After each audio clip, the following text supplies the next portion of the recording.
Look at your grocery bill for a second. Bread costs more, clothes cost more, phones cost more.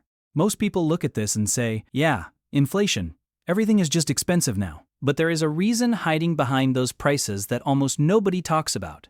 Right now, in 2026, the average American household is paying a $1,400 hidden tax. It doesn't come in the mail. You don't see it on your W-2.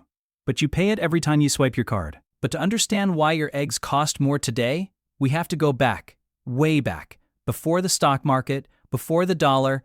Let's explain this simply. Imagine you and your friend both sell chocolates. Your chocolate costs $10 to make because you buy the best local ingredients, but your friend brings chocolates from another country and sells them for $5. Naturally, everyone starts buying from your friend. You're left standing there like, hey, that's not fair. I'm going out of business. So you go to your parents, the government. Your parents say, don't worry, every time your friend brings chocolate from outside, he has to pay us an extra $5 fee.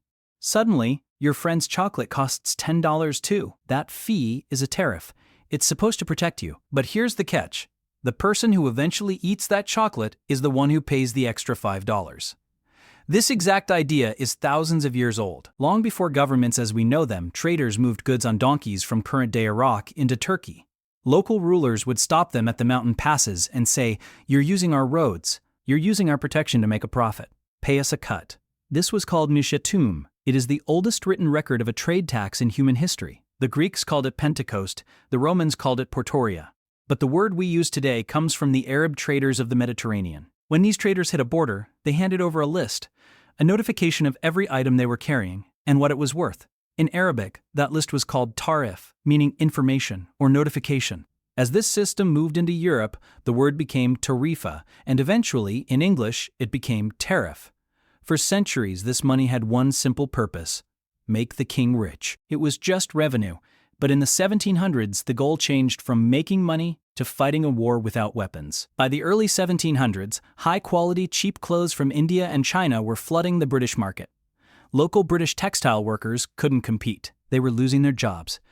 The government realized that if they didn't act, their entire local industry would collapse. In 1721, Britain passed the Calico Acts. They realized they had a new weapon. Instead of banning foreign goods, which causes a diplomatic nightmare, they could just tax them so heavily that they became non-essential. They created a tariff schedule. If Britain needed the item, like raw timber, the tax was zero. If the item competed with British business, like finished silk, the tax was massive. This is the exact playbook the US is using in 26. Fast forward to today. Why is the US government so obsessed with tariffs right now? It comes down to one number: $1.2 trillion. That is our trade deficit. It means we are buying way more from the world than we are selling back to them. To the current administration, that isn't just a gap. It's a loss of American wealth. The biggest villain in this story? China. The goal of the 2026 tariffs is to make Chinese goods so expensive that China is forced to negotiate and buy more American products. And what does America want to sell more than anything else? Agriculture. But here is where the story takes a dark turn that most people miss. Since the 1970s, the U.S. has focused on quantity over quality. We produced wheat, corn, and soybeans in massive bulk. To do this, companies like Monsanto created genetically modified GM seeds. These seeds were Roundup ready. They could survive heavy chemical sprays that killed everything else. It was a miracle for production, but it created a biological patent. U.S. farmers became dependent on these seeds, and they can't be saved for the next season. You have to buy them every single year. Much of the world, including the European Union and parts of Asia, has banned these GM crops for human consumption. They call it GM contamination. So the U.S. is in a stalemate.